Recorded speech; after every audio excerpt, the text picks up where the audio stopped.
नमस्कार जय जगन्नाथ मु समस्त को धन्यवाद देवाई चाहूँगी कारण किसी लोक ये वीडियो को अति मात्रा भल पाइबा देले मु चाहूँगी एमती भल पाइबा आपण मानकर थाउ। मोर मूल उद्देश्य जितेबाला भी मु वीडियोज आरंभ करी जो उद्देश्य नहीं कि आरंभ करी बर्तमान हुए तो से उद्देश्य आउ सामान नहीं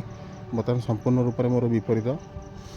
आज आम जो प्रसंग विषय में आलोचना करवा हुए तो 2026 बर्तमान चलती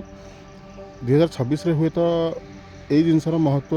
बहुत गुड़ाए लोक आपको न दे पारती किंतु मु जानी आगामी 10 वर्ष हो कि 20 वर्ष हो कि 30 वर्ष हो जी समय पर्यंत आम धरा पृष्ठ अच्छे हुए तो आगामी किसी वर्ष पर आम समस्त पाखरे आम से आलोचनाटा आम शुणा पाइबा। आज जो आलोचनाटी मुझे बर्तमान करने चाहूँगी कि बर्तमान करने जाऊँगी सी आलोचनाटी हूँ समाज रे प्रकृतिर आवश्यकता कौन रुहे ये जिनसा मुझे आलोचना करुँच कहीं कारण नीतिदिनिया जीवन में आम व्यस्तबहुलता हिसाब से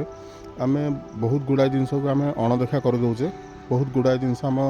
आखि सामने होचे आम देखुचे अनुभव करुचे से मुहूर्तटा पुणी आउ किसी समय पर आम से भूली जाऊे किंतु यही जिनसटी यही प्रसंगटी मु चाहूँगी आपण मान सहित मु आलोचना करने हुए तो मु बहुत क्षेत्र में भूल होता है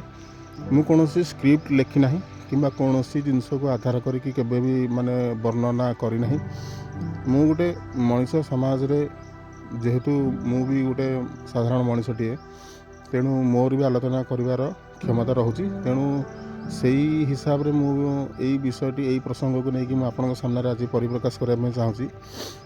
देखंतु आमे समाज कहले सोसाइटी कहले आमे से मानक बुझिया जो मानक नहीं कि आमे आगामी विगत दिनर कथा को लेकिन भावुचे आमर अतीत को लेकिन भावुचे अतीत और भविष्य विषय मुझे पूर्व भिडियो आपण मान सहित आलोचना करदी तो समाज सोसाइटी हूँ से आम वर्तमान में बंचुचे जो समाज को लेकिन आम चलुचे आम तार भविष्य भी भावुचे आउ अतीत भी से समाज आम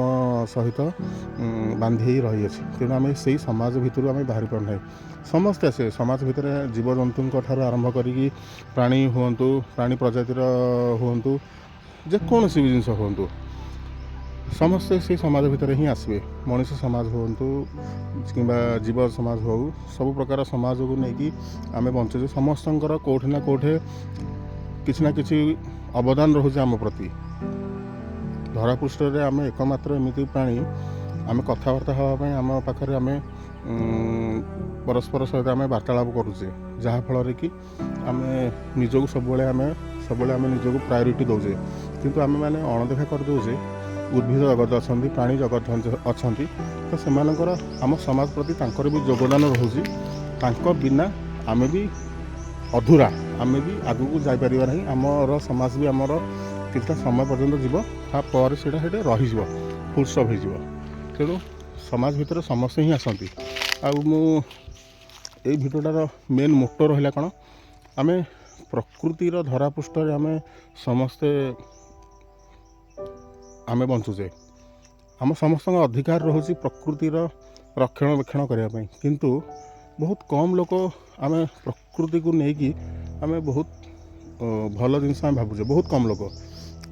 मोर भी उदाहरण देले भी मु भी किसी समय पूर्व मुझे जिनस को भी अणदेखा करूली किंतु बर्तमान एमती गोटे समय आम विश्व ब्रह्मांड गोटे सृष्टि हो जो समय कि आम प्रकृति को निजर माँ बोली आम संबोधन दूसरे विगत किसी वर्ष पूर्वे आम आमर साहित्य बही हो आमर भौगोलिक बही हो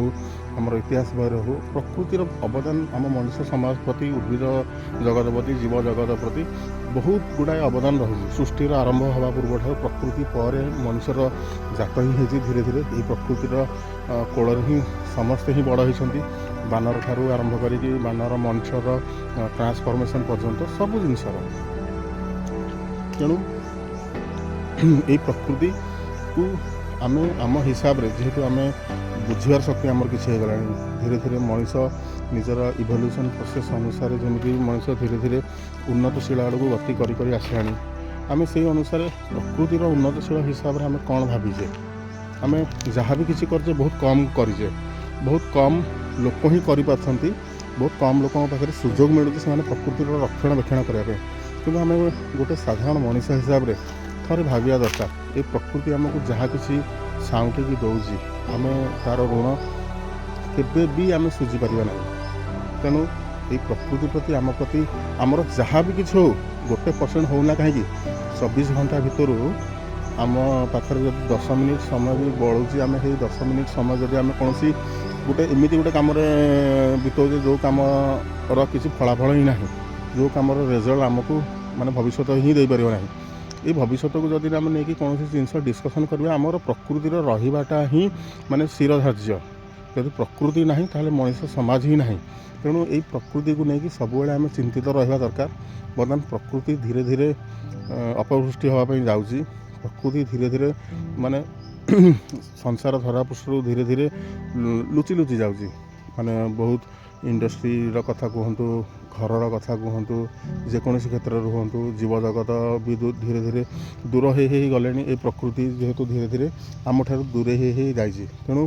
ମଣିଷ ହିସାବରେ ଆମର ପ୍ରଥମ କର୍ତ୍ତବ୍ୟ ଏଇ ପ୍ରକୃତି ଧରାପୃଷ୍ଠର ଆମେ କେମିତି ରକ୍ଷଣାବେକ୍ଷଣ କରିବା। ଯାହା ହେଇପାରୁଛି ଆମ ଦ୍ୱାରା, ଖରାଟିଏ ହେଲେ ଆମେ ଗଛର ଆଶ୍ରୟ ନେଉଛେ, ବର୍ଷାଟିଏ ହେଇଗଲା ମାନେ ଆମେ ସବୁବେଳେ ଦେଖୁଛେ ଯେ ନାଇଁ ଆମ ଘର ପାଖରେ କ'ଣ ରହୁଛି ତାକୁ ଟିକେ ସଫାସୁତୁରା କରିକି ଆମେ କେମିତି କୌଣସି ଗୋଟେ ବର୍ଷା ଦିନର କ'ଣ ଗୋଟେ ନୂଆ ଅନୁଭୂତି ହେଉ। ଶୀତ ଦିନେ ଆମେ ହେଇ ଗଛର କାଠକୁ ଆମେ ଜାଳେଣୀ ହିସାବରେ ବ୍ୟବହାର କରିକି ଆମେ ନିଜେ ମାନେ ଶୀତ ପ୍ରକୋପରୁ ଆମେ ରକ୍ଷା ପାଉଛେ। ତେଣୁ ଏ ପ୍ରକୃତି ଯଦି ଆପଣମାନଙ୍କୁ ତା'ର ନିଜର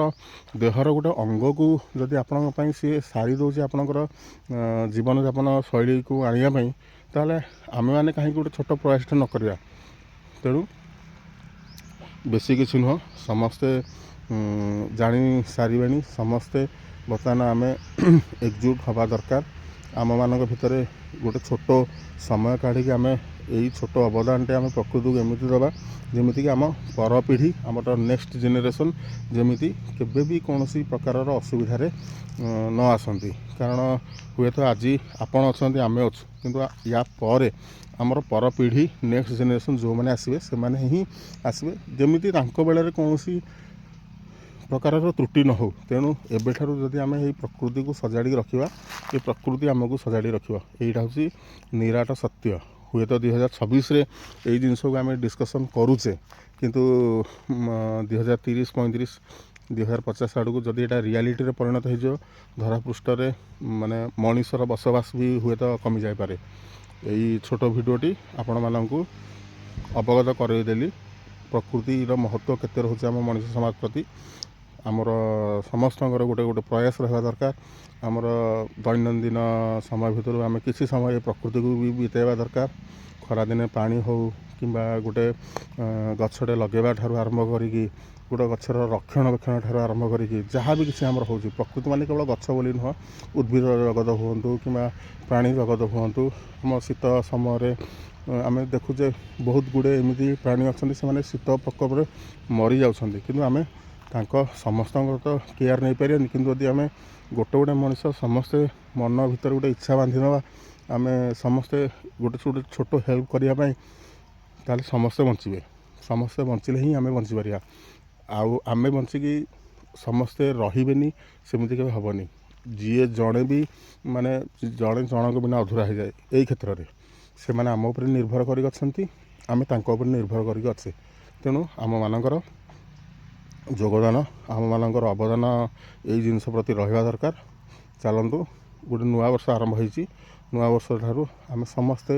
ଗୋଟେ ଦୃଢ଼ ପ୍ରତିଜ୍ଞା କରିବା। ଯଦି ଆମ ଆଖି ଆଗରେ କିଛି ବି ଜିନିଷ ଦେଖୁଛେ ଏଇ ପ୍ରକୃତିକୁ ନେଇକି ଯଦି ଅସଜଡ଼ା ଅବସ୍ଥାରେ ଅଛି, ଗୋଟେ ଛୋଟ ପ୍ରୟାସଟେ ରହୁ, ଆମେ ସମସ୍ତେ ମିଶିଲେ ହିଁ କରିପାରିବା, ଜଣଙ୍କର କଥା ନୁହଁ। ତେଣୁ ରହିଲି, ପୁଣି ଆଉ ଥରେ ନୂଆ ପ୍ରସଙ୍ଗକୁ ନେଇକି ଆମେ ଆଉ ଥରେ କେବେ କଥା ହେବା। ଜୟ ଜଗନ୍ନାଥ।